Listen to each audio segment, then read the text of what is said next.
So here's three quarterbacks you should go out there and buy. The first guy's Tom Brady. I know what you're thinking, that he had a bad game versus the New Orleans Saints, but when Brady has a bad game, you know it follows with a great game. So it won't surprise me for Brady to come back with a 4 or 5 touchdown game at Carolina.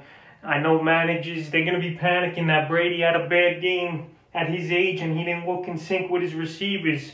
But I'm here to tell you, if there's a manager that's frustrated with Brady and has him on the block before the trade deadline, he's a guy I'm going to go get, because Brady, he's been putting up pretty good numbers the whole year until that last fluky game versus the Saints. He couldn't be any worse than that.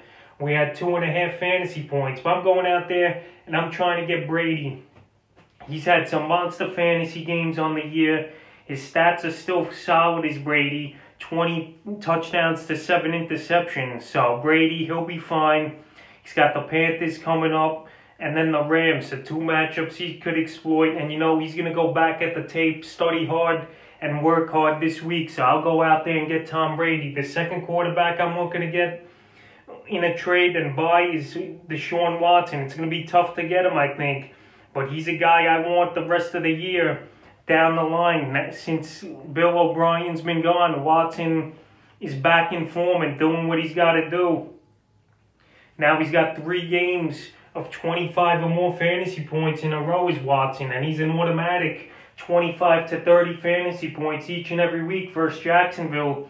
He had 281 yards, 2 touchdowns, and 50 yards on the ground was Watson. And those extra rushing yards definitely helps your team with 3 or 4 points. So that's big. And now his schedule gets pretty easy the next 3 weeks. He's got Cleveland this week in Week 10, New England in Week 11, which we saw Joe Flacco just throw for 260 yards and 3 touchdowns. And then the Detroit Lions on a Thursday night, actually Thanksgiving Day in Week 12.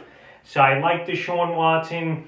He's got weapons. His defense stinks. So, you know, he's going to be throwing the ball 35, 40 times a game. So Watson, go out there and try to get him. He might be at a premium right now, but I don't care, man. If I could get the Shaun Watson and I got no good guys at quarterback, I'm going to get him. And the third and final guy is Matt Ryan of the Atlanta Falcons. His price is going to be cheaper than Deshaun Watson. Plus, he's going on bye this week is Ryan.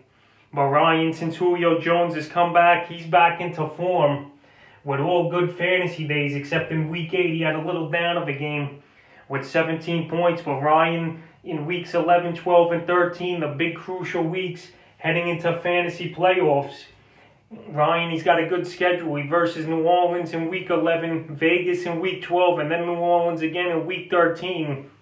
So that's 3 dome games for Matt Ryan. And this guy, he puts up numbers at home and especially in domes. So I like Ryan here the rest of the way. He's got a good schedule. Julio's healthy now. Another week for him to rest even more to get that hamstring maybe to 100% overall. So yeah, go out there and get Ryan. I don't think you got to pay a top receiver or running back to get him. So that's 3 quarterbacks I'm looking to buy and trade for heading into Week 10.